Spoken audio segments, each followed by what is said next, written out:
நம்முடைய பிதாவாகிய தேவனாலும் குமாரனாய் இயேசு கிறிஸ்துவினாலும் பரிசுத்த ஆவியினாலும் உங்களுக்கு கிருபையும் சமாதானமும் இந்த நாளிலே உண்டாவதாக. அப்போஸ்தலர் 9ஆம் அதிகாரம் 31ஆம் வசனம் சொல்லுகிறது, அப்பொழுது கர்த்தருடைய திருச்சபையானது சமாதானம் பெற்று ஆவியின் நிறைவோடு வளர்ந்து பெருகினதாக வேதம் சொல்லுகிறது. 9ஆம் அதிகாரம் 31ஆம் வசனத்தை ஒரு வாசிக்கலாம். அப்பொழுது யூதேயா, கலிலேயா, சமாரியா நாடுகள் எங்கும் சபைகள் சமாதானம் பெற்று பக்தி விருத்தி அடைந்து கர்த்தருக்கு பயப்படுகிற பயத்தோடும் பரிசுத்த ஆவியின் ஆறுதலோடும் வளர்ந்து பெருகின. அப்போஸ்தலர்களுக்கு ஆண்டவர் கொடுத்த கட்டளை என்ன? திருச்சபையிலே மக்கள் வளர்ந்து பெருக வேண்டும். நீங்கள் சர்வ சிருஷ்டிக்கும் சுவிசேஷம் அறிவிக்க வேண்டும் என்று சொன்னார். இந்த 8 அதிகாரம் வரையிலும் இந்த வார்த்தையை நம்ம பார்க்கவே முடியாது.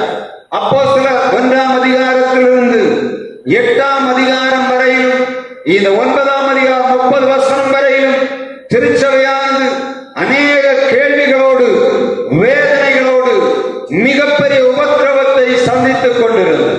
9ஆம் அதிகாரம் 31ஆம் வசனத்திலே ஆவியானவர் எழுதுகிறார், அப்பொழுது திருச்சபைகள் சாந்தி பெற்று அமைதலோடு பரிசுத்தாவி நிறைவோடு வளர்ந்து பெருகினது என்று வேதம் சொல்லுகிறது. அதற்கு காரணம் என்ன? அப்போஸ்தலர் 9ஆம் அதிகாரம் 1ஆம் வசனத்தில் மிக முக்கியமான காரியம் என்று சொல்லப்படும். 9ஆம் அதிகாரம் 1-2 வசனங்களிலே அதற்குரிய காரியம் சொல்லப்படும். வாசிக்கலாம். சவுல் என்பவன் இன்னும் கர்த்தருடைய சீஷரை பயமுறுத்தி கொலை செய்யும்படி சீறி பிரதான ஆசாரியரிடத்துக்கு போய் இந்த மார்க்கத்தாராகிய புருஷரையாகிலும் ஸ்திரீகளையாகிலும் தான் கண்டுபிடித்தான் அவர்களை கட்டி எருசலேமுக்கு கொண்டு வரும்படி தமஸ்குவில் உள்ள ஜெப ஆலயங்களுக்கு நிருபங்களை கேட்டு வாங்கினான்.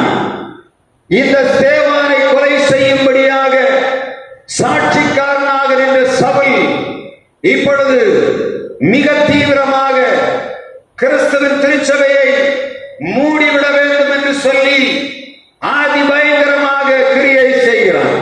அவன் முதலாவது செய்த வேலை என்ன? தமஸ்குவுக்கு போகும்படியாக கட்டளை பெற்று தமஸ்குவிலே காணப்படுகிற எல்லா கிறிஸ்தவர்களையும் அழித்து விட வேண்டும் என்று சொல்லி பிரதான ஆசாரியனிடத்திலே போய் அவன் அனுமதி கடிதம் வாங்கிவிட்டு புறப்பட்டு போகிறான். எந்த திருச்சபையிலே போனாலும் சரி, இயேசு கிறிஸ்துவை ஏற்றுக்கொண்டவர் யாராக இருந்தாலும் அவர்களை கட்டி சிறைப்படுத்த வேண்டும் என்று சொல்லக்கூடிய கட்டளையோடு பிரதான ஆசாரியனுடைய அங்கீகாரத்தோடு, அங்கீகார கடிதத்தோடு இவன் போய்கொண்டிருக்கிறான். யார்? மிகப்பெரிய கொடூரம். கிறிஸ்தவர்களை பூமியிலே இருக்கக்கூடாது, அழித்து விட வேண்டும் என்று சொல்லி நினைத்து மிக தீவிரமாக ஓடிக்கொண்டிருந்த சவுல் என்று சொல்லக்கூடிய மனிதனை ஆண்டவர் சந்திக்கும்படியாக தீர்மானம் உள்ளவராய் வழியிலே இறங்கினார். இவன் யார்? கிறிஸ்தவர்களை அழித்து கலக்கத்துக்குள்ளே வைத்த மனிதன். அவனை ஆண்டவர் சந்திக்கும்படியான ஒரு வாய்ப்பு அங்கே உருவாகிறது. இந்த சவுல் சந்திக்கப்படுவான் என்று சொன்னால் திருச்சபையானது சமாதானம் பெறும், திருச்சபையானது ஆறுதல் பெறும், திருச்சபையானது பரிசுத்த ஆவியை பெற்றுக் கொள்ளும், நிறைவாக வளரும் என்பதை ஆண்டவர் அறிந்தபடியினாலே ஸ்தேவானை கொலை செய்யும்படியாக ஒப்புக் கொடுத்த ஆண்டவர் இந்த சவுலை கொண்டு, இந்த ஸ்தேவானுக்கு விரோதமாக எழும்புகிறவனை கொண்டு தன்னுடைய திருச்சபையை கட்டும்படியாக ஆண்டவர் தீர்மானம் உள்ளவராய் இருக்கிறதை நாம் பார்க்க முடியும். அடியோட மண்ணில் வெடியோட மண்ணில் தகருகையில் மார்க்கம்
இந்த பாடல் சொல்லுகிறது. அடித்து அதை நிர்மூலம் பண்ண முடியாது. சுவிசேஷத்தின் வாசலை அடித்து அமர்த்த முடியாது. அடிச்சு அமர்த்தான் நோக்குந்தோறும் அடிக்கடி உயருமே சுவிசேஷம். சுவிசேஷத்துக்கு விரோதமாய் எழுப்புகிற யாராயிருந்தாலும் அவர்களை கொண்டு திருச்சபை கட்டுவது ஆண்டவருடைய சித்தம் என்பதை இந்த வேத பகுதி நமக்கு எடுத்து காட்டுகிறது. திரளான ஜனங்கள் எழுப்பினார்கள். கிறிஸ்தவத்தை காலி பண்ணிவிட வேண்டும். கிறிஸ்துவுடைய சுவிசேஷம், சமாதானத்தின் சுவிசேஷம் அறிவிக்கப்படக்கூடாது என்று சொல்லி உலகத்திலே 2027 வருடங்களுக்கு மேலாக சாத்தான் ஒரு புறத்திலும், அதிகாரங்கள் இன்னொரு புறத்திலும், ஆளுகைகள் இன்னொரு பக்கத்திலும் எழுப்பினாலும் சுவிசேஷம் மாத்திரம், இயேசு கிறிஸ்துவுடைய சுவிசேஷம் மாத்திரம் இதுவரையிலும் யாரும் தடை பண்ண முடியாதபடி எல்லா விதமான உபத்திரவங்களின் மத்தியிலும், எல்லா விதமான இந்த நெருக்கங்களின் மத்தியிலும் வளர்ந்து பெருகிறதை வேதம் நமக்கு சொல்லுகிறது. ஆண்டவர் தனக்கு எதிராக எழும்பினவனையே தனக்கு ஆதரவான ஆயுதமாக பயன்படுத்த முடியும் என்று சொன்னால், இன்றைக்கும் ஆண்டவருடைய வல்லமை இதோ மரித்தேன் சதா காலங்களிலும் உயிரோடு இருக்கிறேன் என்று சொன்ன ஆண்டவருடைய வல்லமை இன்றைக்கும் கிரியை செய்து கொண்டிருக்கிறது. சுவிசேஷத்துக்கு விரோதமாய், திருச்சபைக்கு விரோதமாய் யார் எழும்பினாலும் அவர்களை கொண்டு திருச்சபை கட்டும்படியான பணியை ஆண்டவர் செய்வார் என்பது மிகவும் திண்ணம், மிகவும் திண்ணம், மிகவும் நிச்சயம் என்பதை நாம் அறிந்து கொள்ள வேண்டும். 9ஆம் அதிகாரம் 3ஆம் வசனம் சொல்லுகிறார். சவுலின் சந்திப்பு மிகவும் விசேஷமானது. வாசிக்கலாம். 9ஆம் அதிகாரம் 1ஆம் வசனம். அவன் பிரயாணமாய் போய் தமஸ்குவுக்கு சமீபமாய் வரும்போது சடுதியிலே வானத்திலிருந்து ஒரு ஒளி அவனை சுற்றி பிரகாசித்தது.